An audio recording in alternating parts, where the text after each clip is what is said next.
Em razão das dificuldades da terceira via, expostas na aula passada, achei por bem, antes de tratar as duas últimas vias de Santo Tomás, fazer um breve apêndice que se tornará em outra aula, sobre o que é um ente necessário. Pois bem, é necessária, por exemplo, nossa alma. Nossa alma não se corrompe. Nossa alma não se corrompe. Mas é claro que ela tem sua necessidade de outro. É Deus que a fez assim, necessária, incorruptível. Assim também os anjos. Os anjos são incorruptíveis. Tanto os anjos como a alma humana só poderiam deixar de existir, se Deus quisesse. Por si mesmas, de si mesmos, tanto os anjos como a alma humana são incorruptíveis. Portanto, neste sentido, são necessárias, ainda que tenham a necessidade de outro, como se viu na aula passada, na terceira via de Santo Tomás de Aquino. Mas, obviamente, as vias de Santo Tomás de Aquino, que são demonstrações quia, como se disse, parte de coisas que alcançamos pelos sentidos. Vemos que há movimento, vemos que há geração, vemos que há eficiência, vemos que há entes que podem ser e não ser, vemos que há entes necessários. Logo, porque são coisas que são alcançadas por nossos sentidos, não pode tratar-se da alma humana nem dos anjos na terceira via. É muito possível que Santo Tomás pensasse nos astros. Isto era parte da cosmologia antiga e, em particular, da cosmologia aristotélico-tomista. Pois bem, achei por bem, creio que será um plus, neste curso, falar um pouco do que era a cosmologia antiga, em particular a aristotélico-tomista, e em sua caducidade. Por que caducou? Por que temos de superá-la? Pois bem,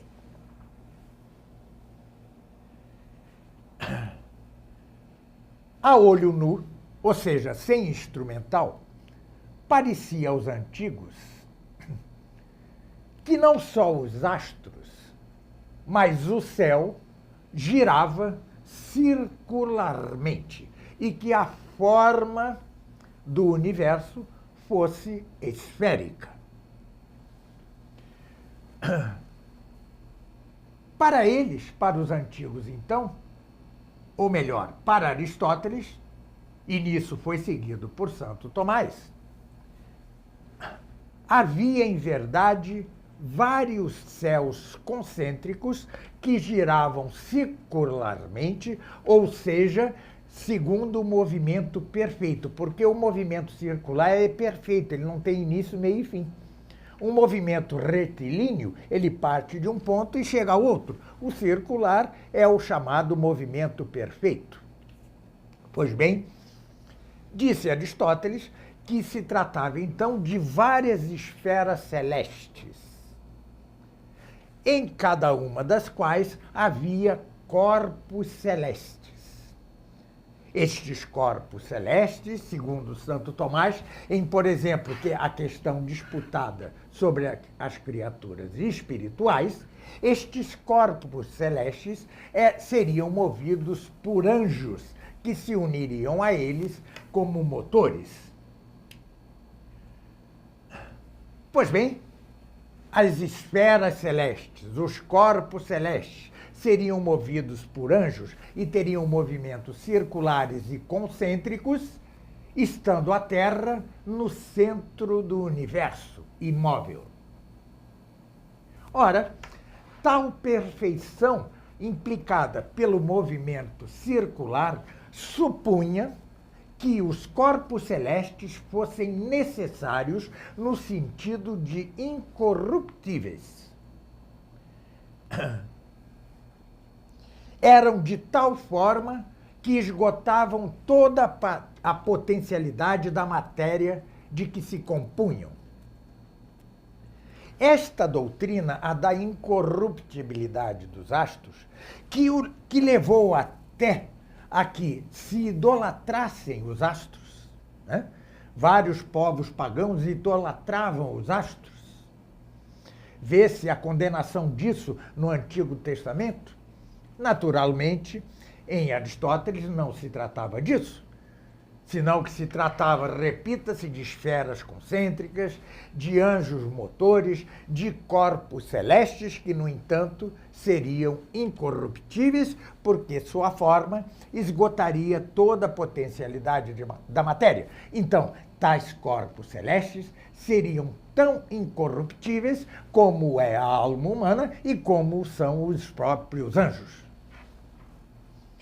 Mas, por tudo isso, porque são visíveis a nós, nos são visíveis, é que provavelmente na terceira via, Santo Tomás se referisse, possivelmente,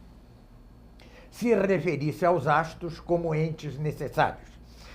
Convido-os a ler meu opúsculo, se quiserem, né? Claro, em defesa da terceira via de Santo Tomás, em que eu explico detidamente e como se pode modificar ligeiramente a redação da via para torná-la inatacável nos dias de hoje.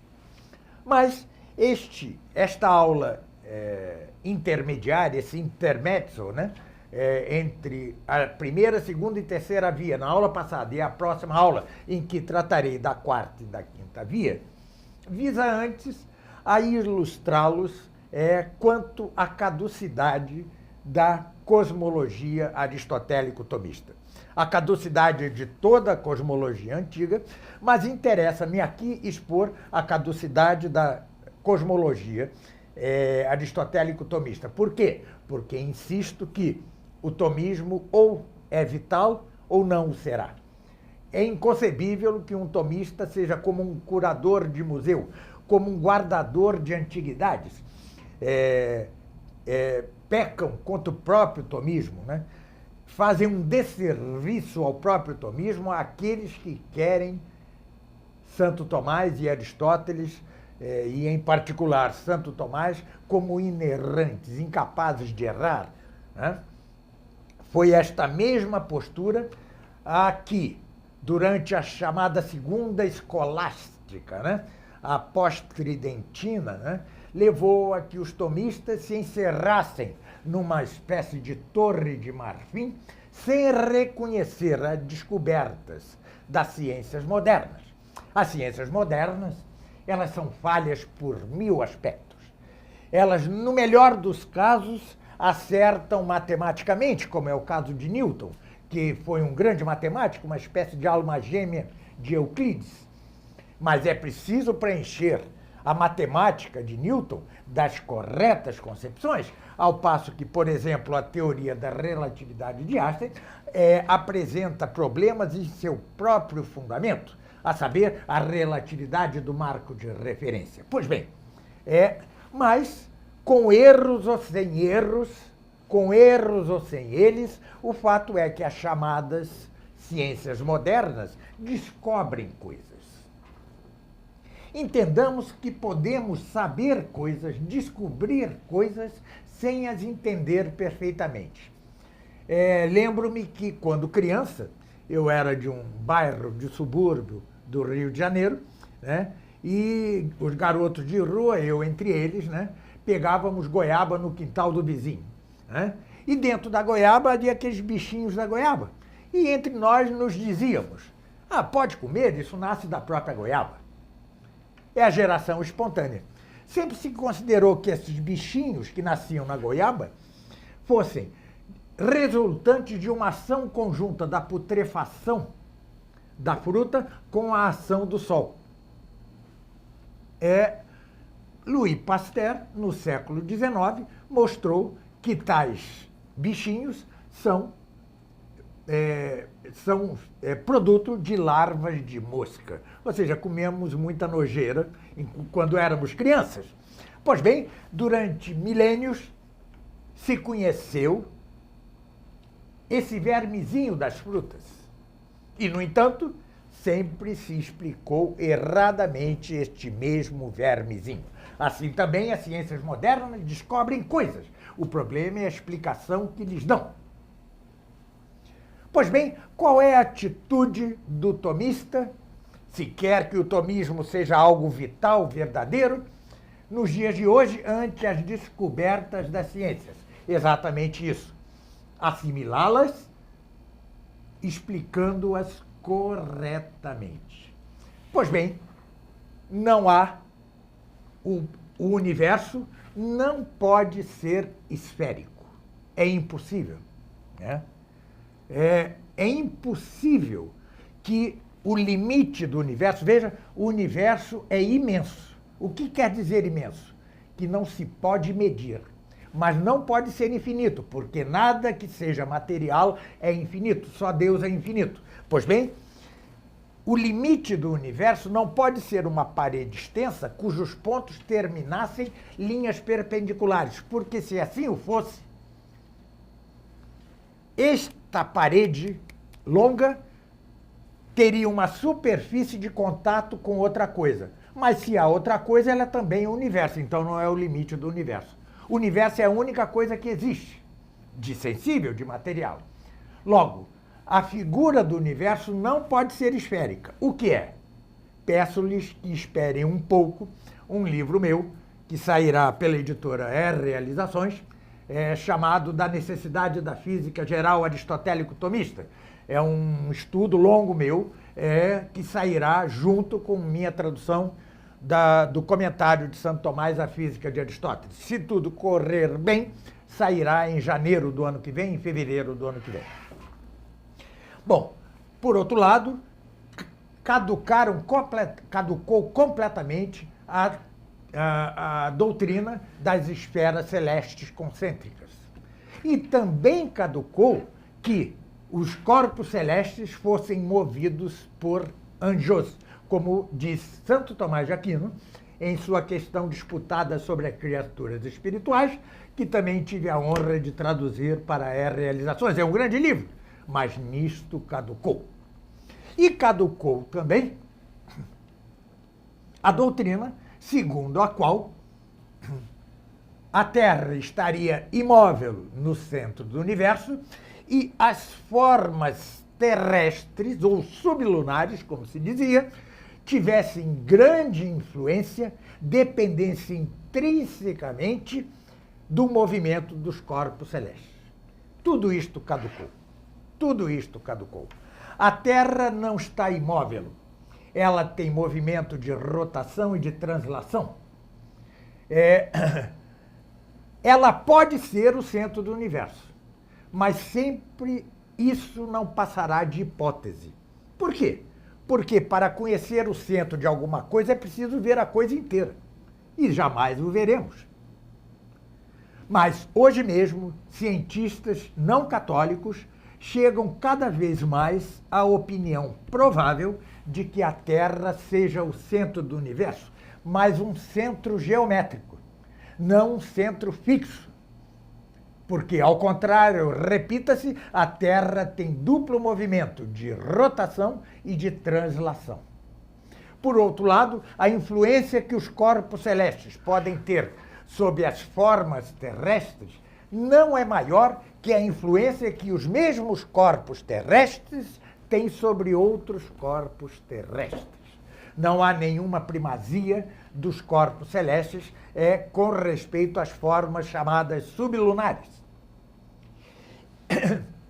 Este influxo necessário dos corpos celestes como possibilitação das formas terrestres decorria de toda a doutrina cosmológica aristotélico-tomista. Há pequenas variações entre Aristóteles e Santo Tomás. Mas o fato é que, em conjunto, a cosmologia aristotélico-tomista caducou em grandíssima parte, quase totalmente. Não confundir, porém, cosmologia com física geral. A física geral aristotélico-tomista está praticamente intocável. Daí que meu livro se chame Da Necessidade da Física Geral Aristotélico-Tomista. Sucede que, de certo modo, a física geral é como um gênero que tem partes chamadas subjetivas. Que partes subjetivas são essas? São a cosmologia, que, como mostrei, já caducou, a química, que em parte caducou, por exemplo, não só Aristóteles e Santo Tomás, mas todos os antigos consideravam que houvesse 4 elementos: água, terra, fogo e ar. Hoje sabemos, pela tabela periódica, que há 108 elementos. Caducou completamente a química? Não, porque os 4 elementos podem reduzir-se, segundo os mesmos dados recentemente descobertos, aos 4 estados da matéria: sólido, líquido, gasoso e plasma. Mas, de certo modo, caducou, porque, com efeito, não há 4 elementos, e os 4 elementos, e não são esses 4 elementos, água, terra, fogo e ar, senão que há os elementos, mais de 100, da tabela periódica. A terceira parte subjetiva é a biologia. A quarta parte subjetiva é a psicologia, que, em parte, é antropologia ou ciência do homem. Por quê? O homem é, antes de tudo, formalmente, sua alma. Logo, psicologia é a ciência da alma. Logo, estudar a alma humana é estudar o próprio homem. Pois bem, que sirva este apêndice, este intermezzo entre as 2 aulas sobre as vias de Santo Tomás, para demonstrar de modo quia que Deus sirva como notificação dos problemas que apresenta a cosmologia aristotélico-tomista e a maneira que os tomistas devemos superá-las de modo perfeito, cabal, vital, vivo. Muito obrigado, até a próxima aula.